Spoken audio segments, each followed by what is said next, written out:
Ironfish Wallet App. The pros, the cons. The Ironfish Wallet app is redefining privacy in the crypto world. Built on a fully encrypted blockchain, it's designed to make every transaction confidential. But does it deliver real protection or just clever marketing? Let's break down the pros and cons. Starting with the pros, Ironfish stands out for its privacy-first architecture.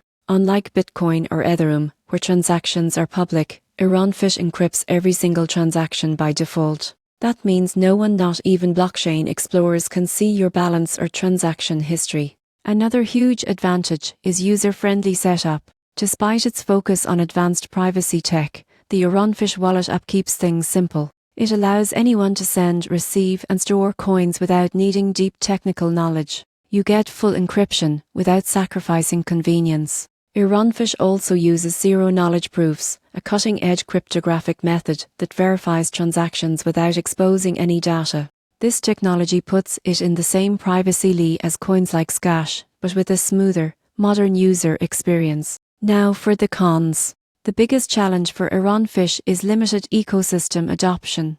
Because it's a new blockchain, few exchanges and apps currently support it. That makes it harder to trade or integrate with other platforms. Another issue is regulatory uncertainty. Privacy coins often face scrutiny from governments, and while Ironfish is transparent about compliance, its future in regulated markets could face challenges. In summary, the Ironfish Wallet app offers a powerful glimpse into the future of private digital finance. The surprising truth? It's not built for hype, it's built for people who truly value confidentiality. If privacy and simplicity matter to you, Ironfish is a wallet worth watching.